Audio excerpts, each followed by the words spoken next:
Hey everybody, it's Matt. This is the 10-Minute Bible Hour podcast, and I need you to picture somebody you love, but not just love. Somebody you also admire and look up to, someone who's invested in your life, maybe a mentor, maybe it's a parent, but maybe that one person who isn't a parent, who has most taken you under their wing and taught you things about life and nurtured you and been there for you when things were difficult and dispensed wisdom to you. Are you picturing that person? Awesome. Now I want you to picture how much money you would need to have them killed. Let's give you a second to run that through. Right, you probably came up with no amount of money would work for me to have them killed because of how much I love them. You can't give me enough money to have people I love killed. I'm not, like, what kind of sick psychopath are you? And that's a hurtful but fair question. Well, in this episode of your beloved 10-Minute Bible Hour podcast, we're going to try to figure out exactly what that number was for Judas Iscariot. So here's what we got. Matthew 26 gives us some starting point figures here on what Judas was going to need to have Jesus, his mentor, somebody he supposedly loved, someone who had invested in him, how much it was going to cost to have him killed. So we got Matthew 26, starting in verse 14. Then one of the 12, the one called Judas Iscariot, went to the chief priests and asked, "What are you willing to give me if I hand him over to you?" So they counted out for him 30 silver coins. From then on, Judas watched for an opportunity to hand him over. That's not much of a negotiation. It seems like Judas walked in ready to pull the trigger on the deal, and there wasn't really any back and forth. He's like, "What do you give me?" And the way Matthew reports it, the religious leaders are like, this much. And Judas was like, "Sweet, that's plenty." Now think about it this way. How do you feel when you're trying to buy or sell something on the Facebooks, maybe a car deal or something, and you're trying to work out the number on something that you kind of want? You're like, okay, I see you have $10,000 on that. I'll give you $9,500. And they're like, "Awesome. Yes, deal. Agreed."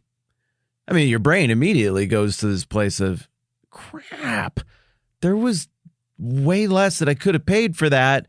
I bid too high to start. I should have bid way lower. That's kind of what this negotiation looks like to me. Judas comes in and is like, "What are you willing to give me?" They count out 30 silver coins, and Judas is like, "Yes, sweet." I mean, were the religious leaders after that like, "Dang it, we could have got that for 20 silver coins. Totally would have bid. Whatever." So we learn a little bit just from what we hear about how the negotiation went in terms of what Judas's actual bottom dollar was.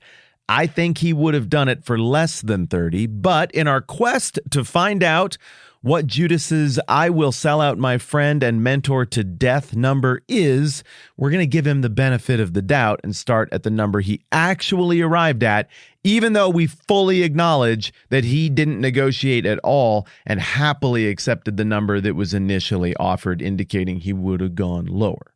Next question that we got to answer in our quest to find out Judas's "I'll murder you" number is, what kind of silver coins are we talking about here? Well, there are probably only two things that would be possible at this point.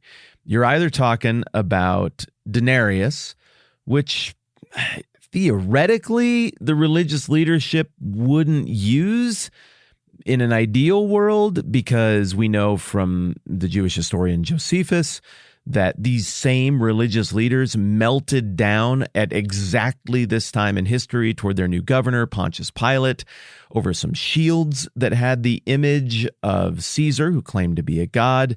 Those shields got too close to the temple. That was unacceptable.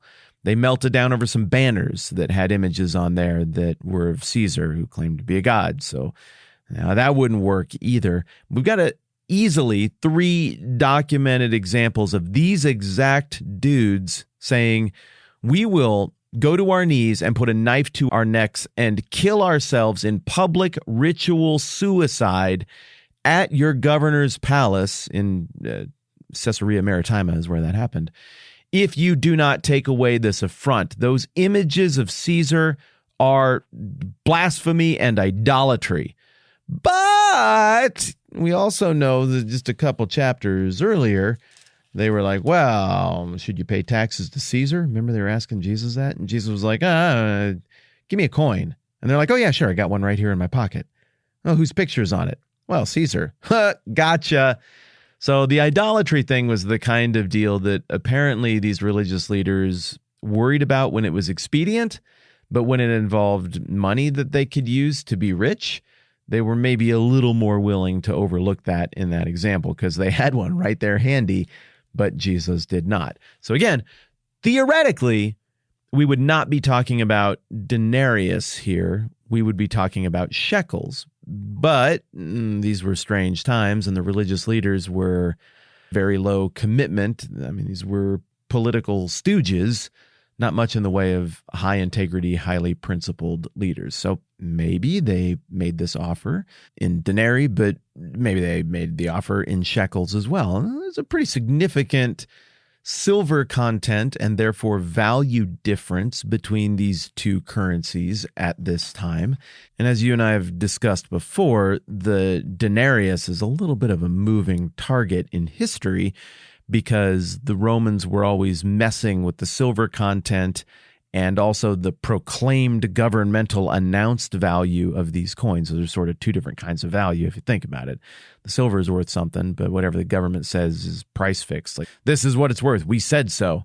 Well, that assigns a value as well. And both of those, I suppose, really come down to whatever people are willing to pay for it. But fortunately, we have this magnificent empirical, testable, physical record of exactly what each and every Roman emperor did with their currency. Well, we got coins from this era. Who's in charge during this era? Tiberius. And we know that the emperor Tiberius did a couple of interesting things with Roman coinage. One, he is one of the very few emperors who took steps to bolster the metal value of the coinage in circulation. He kept the denarius, which is the very basic unit of Roman currency, like the dollar is in the United States or the pound in the UK. He kept it at 3.9 grams total weight. But he increased the silver content from 95 to 98% to 97.5 to 98%. So in general, he raised the basement, the lowest allowable silver content for a batch of coins just a little bit. And in doing so, effectively increased the metal value, the actual value of coins during his reign. So that's one thing that Tiberius did with coinage. The second thing that Tiberius did with coinage is he called them in. He called in 675 million denarii. And you'll recall a denarii is representative of a day's wage. For the longest time, that's been pretty easy to do math with because we can just say $100 is a day's wage. Maybe given the ludicrous levels of inflation that we have seen of late, it would be better to think of $120 as being what a day's wage should be calculated as now. I think for my purposes right here, I'm going to stick with doing math with $100 a day just to keep it easy. So Tiberius did that. He used legal means. He used force to reclaim all of this coinage and bring it back to himself. Why was he doing it? Well, long term, what happened was that old coinage got largely melted down and reissued under successive emperors, most notably Nero, who gave the coins back to people, but reduced the total weight from 3.9 grams to 3.4 grams, and then also reduced the silver content, Nero did, from 97.5 to 98%, all the way down to 93.5% silver content. So this is the old saying about like the don't pee on me and tell me that it's raining, but sometimes the government just does that. And here, Nero did that, but Tiberius did not.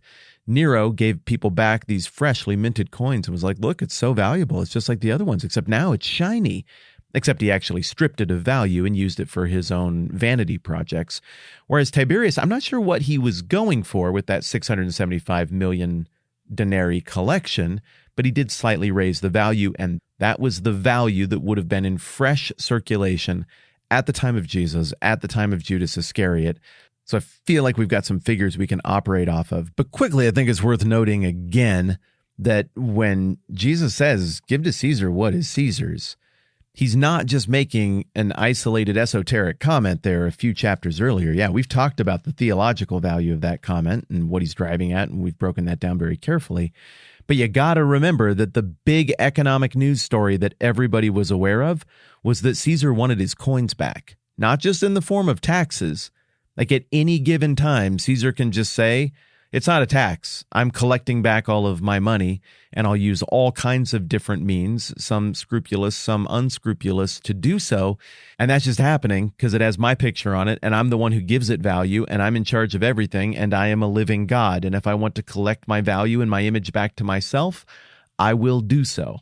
The original audience then, back there in Matthew 22, would have been very aware of this gigantic economic news that was unfolding as everything was going down, and Jesus went right there, and I think that only helps us to flesh out the point he is illustrating all the better. Caesars can fiddle around with value and tinker with percentages here and there all they want. They can call in their hoard all they want, but real, actual value is declared by the God who is God over the Caesars and God over all things. We're halfway to our answer of what Judas's number is for what he'd need to be paid in modern terms to sell out a mentor or somebody he loved toward death. I think this is a fascinating exercise. And next time around, we will get into the details of the value of those shekels and those denarius and run both scenarios to try to figure out how much he got paid. And this is not just because it's fun, though it is fun. We're also doing this because we're trying to understand the story, and the original audience, they would have known. They would have had a number in their head that was like, wow, 30 silver coins. That's so much. He's rich. Or they would have had another number in their head, and they would have been like, really? 30 silver coins to sell out your mentor to death? I don't think I'd do it for that. Now, we're going to figure out which way they would have thought about it, and it's going to help us understand the story better, and then we are going to move forward.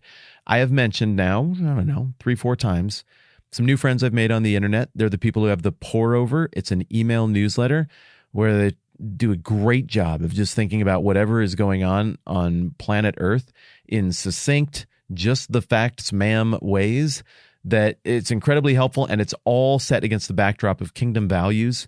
I think it's really helpful. I've gotten great feedback from those of you who've checked it out. They did not pay me to tell you this. We kind of just got to know each other. And we're like, hey, we should tell our people about each other because I think this is good. And so we did that over the last month. And I'm really, really glad. And I hope you enjoyed the Pour Over. So if that sounds fun, you can go and check it out at thepourover.org. And this concludes my little tip of the day for something that you might enjoy. Thanks for being willing to think about ancient Roman and Jewish currency with me to try to understand the Bible better. Y'all are real cool. I'm Matt. This is the 10-Minute Bible Hour Podcast. Let's do this again soon.